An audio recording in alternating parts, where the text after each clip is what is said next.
नमस्कार दोस्तों। काफ़ी दिनों बाद आपसे जुड़ने का मौका मिल रहा है।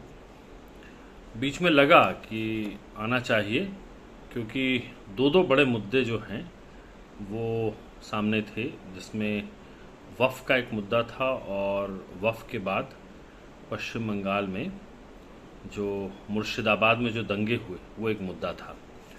मैं चाह रहा था कि उस पर बोलूं और आपसे कुछ जानकारियां शेयर करूं, लेकिन कुछ समय की दिक्कतों की वजह से मैं वीडियो नहीं बना पाया। लेकिन अब जो है, जो हालात हैं, उसमें मुझे लगता है कि आपसे रूबरू होने की ज़रूरत है। पहलगाम का हमला जो है, 22 अप्रैल को जो पहलगाम में हुआ, जिन 34 लोगों को आतंकियों ने धर्म पूछ पूछ कर मारा, वो हमला अब हिंदुस्तान के लिए और पाकिस्तान के लिए, दोनों के लिए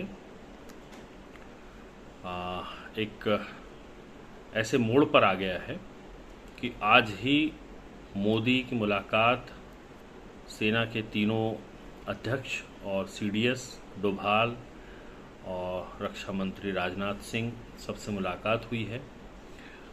और प्लान ऑफ एक्शन तो खैर अंदर ही अंदर तैयार हो चुका है कि क्या करना है पाकिस्तान का। और हो सकता है कि मैं जिस वक्त आपसे बात कर रहा हूं या जिस वक्त ये वीडियो बना रहा हूं, तो इस दरमियाने रात या कल रात तक कुछ ना कुछ मोदी बड़ा एक्शन ज़रूर ले लेंगे। चूँकि मोदी को आप देखिए, बीते 3 उनके जो हैं बयान, हमला 22 तारीख को हुआ, 24 तारीख को बिहार में उन्होंने जो बयान दिया, इतना तल्खी वाला बयान शायद ही कभी मोदी जी के मुंह से किसी ने सुना हो।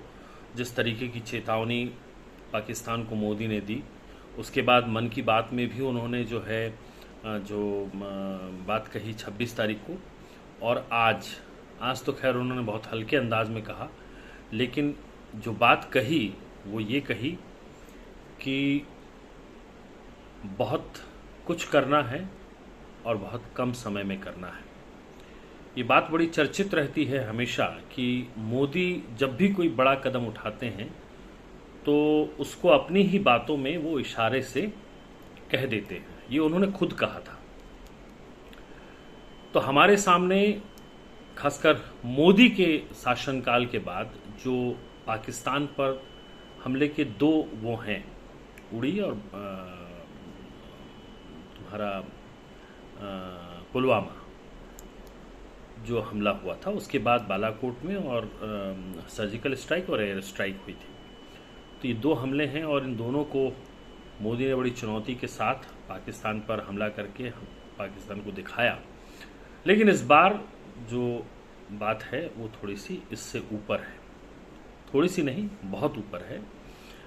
क्योंकि अगर इस बार मोदी ने पहलगाम हमले का जवाब पाकिस्तान को नहीं दिया, तो मतलब यूँ समझिए कि विपक्ष या यूँ कहें कि देश की जनता का जो भरोसा है मोदी पर, जो 56 इंच का सीना लेकर के जो मोदी कहते हैं, या जो उनके साहस की बातें होती हैं, पूरी दुनिया में उनके जो उसको लेकर के बातें होती कि बहुत ताकतवर प्रधानमंत्री के रूप में मतलब भारत को एक बहुत बड़ा ताकतवर प्रधानमंत्री मिला है इंदिरा के बाद, तो उसमें थोड़ी सी उसका ग्राफ तो नीचे हो ही जाएगा। इसीलिए अब ये इज्जत की बात है, मोदी को इस बार पाकिस्तान को सबक सिखाना ही होगा, और होगा भी। ये बहुत मुमकिन है कि बहुत बड़ा हमला मोदी करेंगे। अब कैसे करेंगे ये थोड़ा सा कोई अंदाज़ा नहीं लगा सकता। सीधे सीधे युद्ध होगा ये बिल्कुल, इसके आसार नहीं हैं। पीओ के हमले लेंगे, इसके भी आसार नहीं हैं। एक जो अंदेशा लग रहा है कि बलूच की तरफ से, और दूसरा ये लग रहा है कि कुछ पाकिस्तान के ऐसे प्रतिष्ठानों पर मोदी स्ट्राइक करेंगे कि वो पाकिस्तान के जो पूरी जो उसका सिस्टम है, उसका जो इकोसिस्टम है, उसकी जो कमर तोड़ने वाली जो बात कहते हैं, वैसा कुछ मुझे लग रहा है। ये मेरा अपना स्पेकुलेशन है कि ऐसा होगा, क्योंकि युद्ध में जाना किसी भी देश के लिए युद्ध में जाना बड़ा भारी नुकसान है। और आप रसिया और यूक्रेन के बीच में देखिए ना, यूक्रेन बहुत छोटा सा देश है, लेकिन 3 साल से युद्ध लगातार चल रहा है।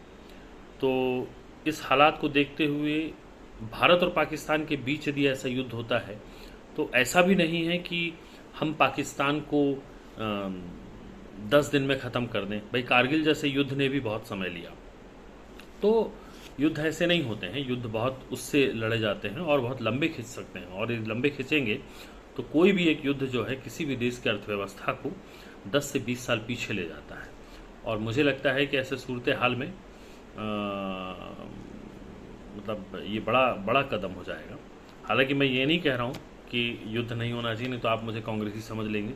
सिद्धारमैया ने कहा तो उनकी वो हो गई कि आप पाकिस्तान की तरफदारी कर रहे हैं। तो मैं भी चाहता हूँ, मेरा पर्सनल वो है कि भाई पाकिस्तान को मोदी सबक सिखाएं, और बहुत कड़ा सबक सिखाएं। ये पहली बार आप सुनने में आया होगा कि इस बार देश का भी जो मुसलमान है उसने भी इस हमले की निंदा की। कल मैं ओवैसी को सुन रहा था, ओवैसी लगातार जो है पहलगाम हमले की वो कर रहे हैं, और उन्होंने पाकिस्तान को बड़ी खुली चुनौती दी है। और सर्वदलीय जब बैठक हुई तो उन्होंने ये बताया कि हमें पाकिस्तान पर हमला करना चाहिए और ये हमारा हक है, क्योंकि जिस तरीके से पहलगाम के आतंकियों ने धर्म पूछकर किया है, ये कहीं से भी जायज़ नहीं है। और ये एक सीधा धर्मयुद्ध टाइप का हो गया है। लेकिन तारीफ इस बात की करनी होगी कि इस बात को हिंदुस्तान के लोगों ने समझा, और ऐसा कोई मतलब वो सामने नहीं आया कि हिंदुस्तान के अंदर हिंदू और मुस्लिमों के बीच में कोई रिफ्ट आई हो।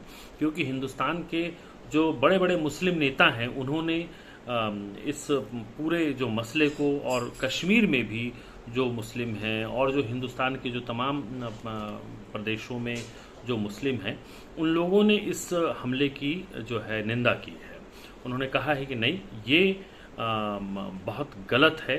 तो इसलिए आतंक का कोई धर्म नहीं होता बेशक, लेकिन ये होता है कि भाई हर आतंकी जो है विशेष समुदाय से ही ताल्लुक़ रखता हुआ नज़र आता है। तो फिर वो लगता है हमें कि भाई ये बात थोड़ी सी वो लग जाती है कि भाई आतंक का कोई धर्म नहीं होता। लेकिन हम खैर इसमें नहीं पड़ते। हो क्या रहा है, हो ये रहा है कि हमले के जो बाद है, जो सबसे बड़ा जो हुआ कि सिंधु जल जो समझौता है उसको मोदी ने सबसे पहले वो कर दिया। कुछ लोग कह रहे हैं कि इससे क्या होगा, लेकिन आप यकीन मानिए कि ये एक ऐसा कूटनीतिक फैसला लिया है मोदी जी ने, सिंधु जल संधि को वो करके, खारिज करके, कि ये पाकिस्तान की जो भविष्य में जो लंबे वक्त तक, जिसको हम कहते हैं ना कि बिल्कुल घुटनों के बल लाकर खड़ा कर देना, ये है। बिलावल भुट्टो बेशक कह दे कि सिंधु जल कैसे रोक दिया और रोक देंगे और खून की नदियां बह जाएंगी, लेकिन बिलावल को ये समझना चाहिए कि सिंधु जल संधि रुक चुकी है और अब ये वापस नहीं होगी। ये बहुत हार्ड डिसीजन लिया गया है, बहुत सोच समझ के लिया गया है। तो पाकिस्तान को इसका खामियाजा अभी तो नहीं, लेकिन 2 महीने बाद जब धान की फसलें आएंगी तब समझ में आएगा कि वहाँ का किसान जो है अपनी फसल को पानी नहीं दे पाएगा, और जो पाकिस्तान आटे के लिए रोता है वो पाकिस्तान वहाँ पे अब फसलों के लिए रोएगा। और हालांकि बहुत सारे उपाय हैं हिंदुस्तान के पास इस जल को संभालने के लिए। उसको बेशक वो, मैं एक खान जो हैं पटना के जो खान हैं, खान सर जिन्हें कहते हैं, उनका एक वो वीडियो देख रहा था, तो उसमें उन्होंने कहा कि हमें इस जो पानी को जो है एक अच्छा इंफ्रास्ट्रक्चर डेवलप करके राजस्थान की तरफ मोड़ देना चाहिए। हम इस पानी को यमुना में डाल करके जो है यमुना को क्लीन कर सकते हैं। मतलब बहुत सारे तरीके हैं, लेकिन हालांकि ये समय लेंगे, वक्त लेंगे। लेकिन सिंधु जल जो संधि को खत्म करके भारत ने बहुत बड़ा कदम उठाया है। दूसरा, जितने प्रकार के वीज़ा होते हैं पाकिस्तान से जो आए हैं, आप तस्वीरें देख रहे होंगे कि पाकिस्तानियों को जिस तरीके से खदेड़ा जा रहा है। आज उसकी मतलब 29 तारीख है ना, आज लास्ट डेट थी कि भाई जितने भी पाकिस्तानी हैं उनको भारत से चले जाना है। तो आज लास्ट डेट थी, 24 तारीख से ये ड्राइव शुरू हुई थी और देश के तमाम राज्यों से पाकिस्तानियों को जाना पड़ा। और अभी हालांकि कुछ लोग छुपे बैठे हैं, लेकिन उनके लिए भी बड़े प्रावधान हैं। 3 लाख के उसमें जुर्माना है, 3 साल की कैद है और मुकदमे हैं। मतलब ये आसान नहीं है भारत में रहना पाकिस्तानियों के लिए। तो ये जो रिश्ते जो ख़त्म किए हैं, ये भी बड़ी गहरी चोट है। हम पड़ोसी देश थे, पड़ोसी देश क्या, पहले तो एक ही थे, पड़ोसी हुए तो संबंध बहुत, आपसी संबंध बहुत बने हुए हैं। लेकिन ये वीज़ा ख़त्म होने से अब इसमें बड़ी दिक्कतें पेश आएंगी लोगों को, और समझ में आएगा जो आतंक को पाल पोस रहा है पाकिस्तान, उसे ये समझ आएगा कि आखिर ये सब करने के जो इम्प्लिकेशंस हैं वो कैसे आते हैं और कितना मुश्किल होता है। अब तक जो है हिंदुस्तान सहता आ रहा था और पाकिस्तान उसको हल्के में ले रहा था। लेकिन इस बार जिस तरीके से सरकार ने कदम उठाए, पहलगाम का हमला भी गंभीर था, तो जो कदम उठाए और जो अभी कदम उठाने वाला है, इसका परिणाम पाकिस्तान को बहुत मतलब लंबी दूरी तक झेलना पड़ेगा। और मेरे ख्याल से उसको बहुत लंबे वक्त तक इसको भुगतना भी पड़ेगा। यूपी में तो योगी सरकार ने जो है, मैं आज कहीं पढ़ रहा था कि सारे पाकिस्तानी को खदेड़ने में यूपी जो है नंबर 1 हो गया। 75 जिलों से यूपी, जिस दिन हमला हुआ उसके दूसरे तीसरे दिन वहाँ पे ड्राइव शुरू कर दी गई और सारे पाकिस्तानियों को खदेड़ दिया गया। आज अहमदाबाद में एक ड्राइव शुरू हुई, बांग्लादेशी रोहिंग्याज जो हैं उनके पूरे, वहाँ से करीब करीब हजारक लोगों को जो है उनके पूरे, वो बांग्लादेशी एक वो बन गया था जो अवैध घुसपैठियों का पूरा गांव टाइप का हो गया था। तो वहाँ पे बुलडोजर स्ट्राइक की गई और उसको ध्वस्त कर दिया गया। तो तमाम तरीके की, दिल्ली में 4900 करीब पाकिस्तानी थे। तो उनमें से तो हालांकि कुछ को नागरिकता मिल गई है, ऐसा मतलब बताया गया। लेकिन मैं वीडियोस देख रहा था जिसमें पाकिस्तानी रो रहे हैं, चीख रहे हैं, बिलख रहे हैं और लोग उस पर कमेंट कर रहे हैं कि ठीक हुआ, ऐसे इसी के लायक है पाकिस्तानी। तो हम तो खैर उतना हार्ड नहीं हो सकते बोलने में, लेकिन जो सोशल मीडिया पर जिस तरीके के कमेंट आ रहे हैं, वो कह रहे हैं कश्मीरी पंडितों को जो भगाया तब देखा कैसा दर्द था। अब पाकिस्तानी को समझ में आ रहा है। तो हमारी किसी व्यक्ति विशेष से दुश्मनी नहीं है, लेकिन पाकिस्तान अगर आतंक का साथ देता है और आतंक को पालता पोसता है, जैसा मुनीर के बारे में कहा जाता है, मुनीर से पहले भी जितने भी सेनाध्यक्ष रहे उन्होंने आतंक को पाला पोसा। लेकिन मुनीर ने सर इस हमले के 7 दिन पहले जो भाषण दिया था उसमें उसने कहा कि कश्मीर उनके गले की नस, और कलमे को लेकर के भी उन्होंने बात कही। और वही कलमा जो है पहलगाम के हमले में देखा गया। कलमा पढ़ने के लिए बोला था आतंकवादियों ने, जिनने कलमा पढ़ा और यकीन नहीं हुआ तो उनकी पेंट तक उतरवाई गई। तो एक, हमारे पास अभी पूरे सबूत नहीं है, लेकिन एक सिग्नल तो मिला कि मुनीर के इशारे पर किया गया ये हमला था। लश्कर, चूंकि मुनीर जो हैं इंटेलिजेंस में बहुत लंबे वक्त तक डीजी रहे हैं, मुनीर आईएसआई का वो रहा है और मुनीर फिलहाल सेनाध्यक्ष हैं।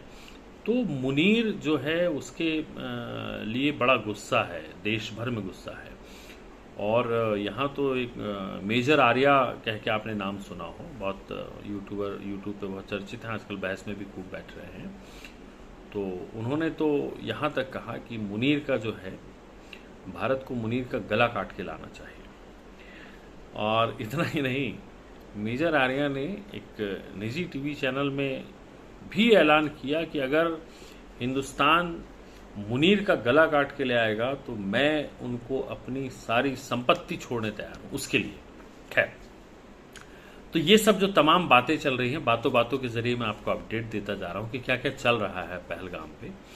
तो पहलगाम में और एक था उसका, जो आपने आज वीडियो देखा होगा, नया वीडियो, जो एक राइडिंग होती है उसको चलाते हुए जो एक लड़का था, तो क्या नाम था उसका, नाम मैं भूल रहा हूँ, शहाबुद्दीन या मोइनुद्दीन कुछ नाम था, मैं नाम भूल गया।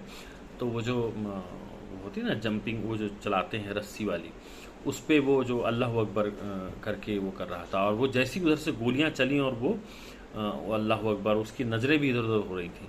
तो इससे लगता है कि जो पहलगाम की जो बेसरन वैली में जो इतना बड़ा हमला हुआ, इसमें वो अकेले आतंकी वो नहीं थे, आतंकियों को पूरा वहाँ पे सपोर्ट है।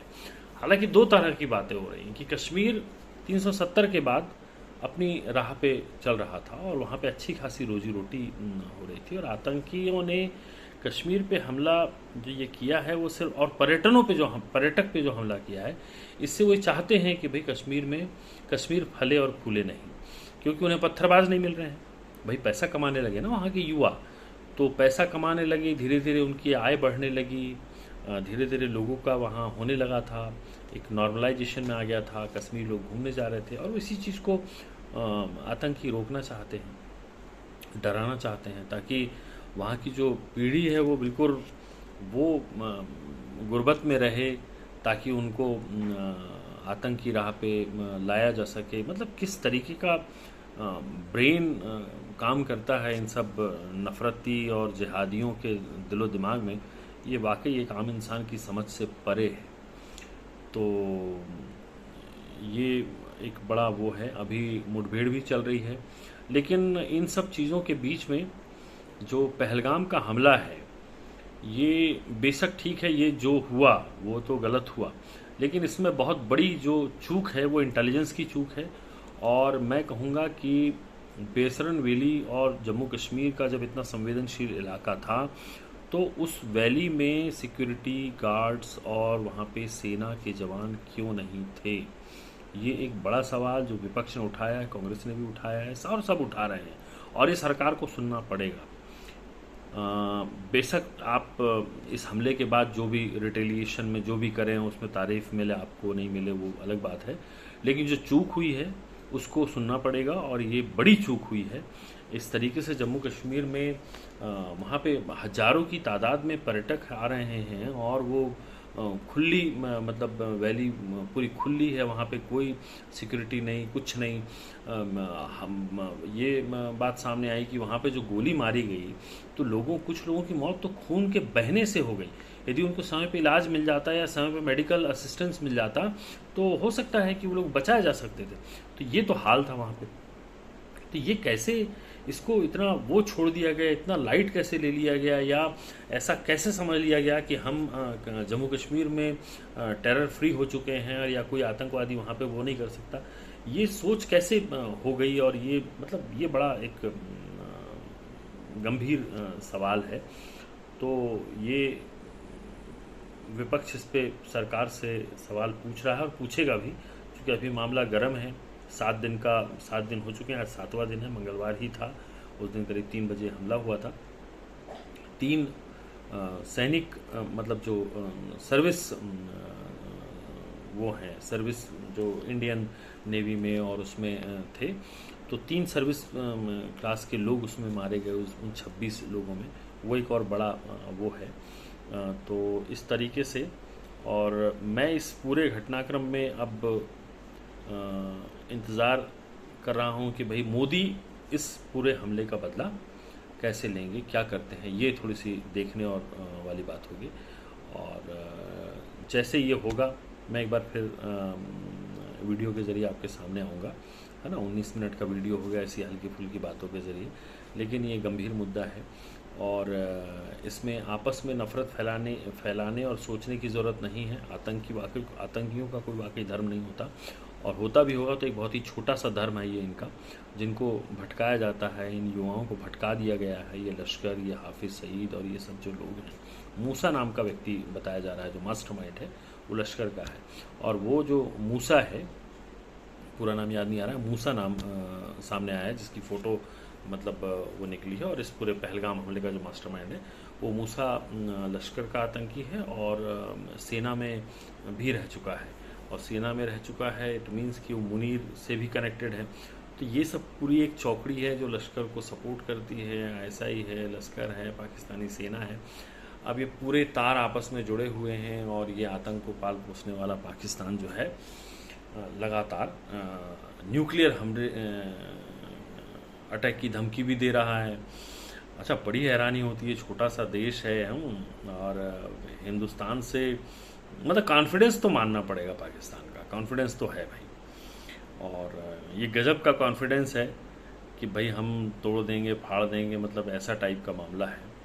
अब ये गीदड़ भभकी है या सच में है, लेकिन एक बात आपने देखी होगी ना, हम लोग गली में भी चलते हैं तो जो थोड़ा सा सोफिस्टिकेटेड आदमी होता है वो सड़क छाप आदमी से लड़ने में डरता है।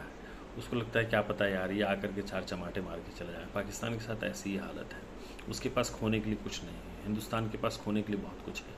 इसीलिए हमें पूरी दुनिया में भी देखना है, अपनी इज्जत को भी देखना है, पूरी दुनिया की हमारी जो 140 करोड़ की जो जनसंख्या है उसकी प्रगति और उसके भविष्य के बारे में भी सोचना है। पाकिस्तान को क्या है, उसको कुछ नहीं सोचना है।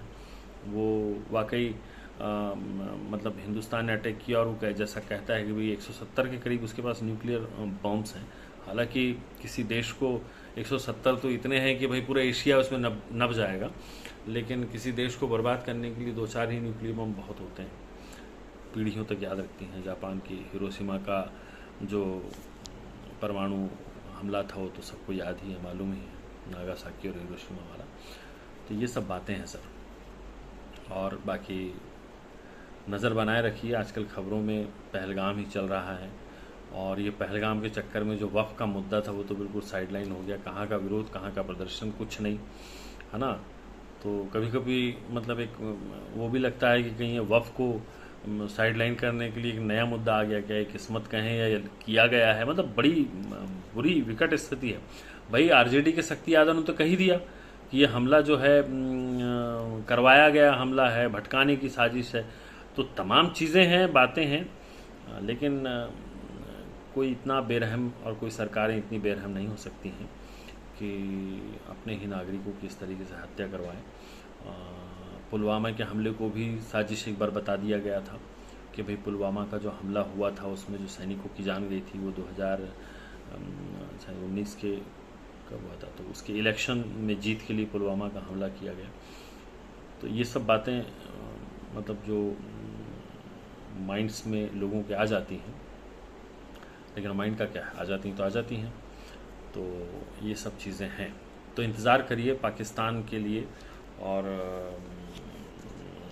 हम तो यही कहेंगे कि पाकिस्तान बिना किसी हमले के यदि सीख ले तो ज़्यादा बेहतर है, क्योंकि एंड ऑफ द डे नुकसान पाकिस्तान का ही होना है, उस पूरे पाकिस्तान की कौम का नुकसान होना है और नफ़रत ही फैलेगी इससे, है ना। तो वो सार्वजनिक मंच पर आकर के ये भी कर सकता है कि भाई अपने पाकिस्तान में छिपे जितने आतंकी हैं उनको हैंड ओवर कर दे।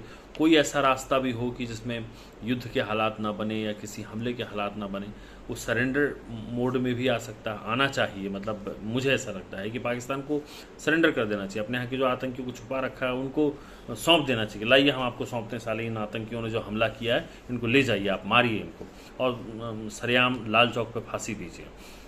तो ये सब भी कर सकता है, लेकिन क्या पता, ये कूटनीतिक मामले हैं, बड़े बड़े देशों के मामले हैं, प्रधानमंत्री और राष्ट्रपति लेवल के मामले हैं, सेनाध्यक्ष इन पे सोचते हैं।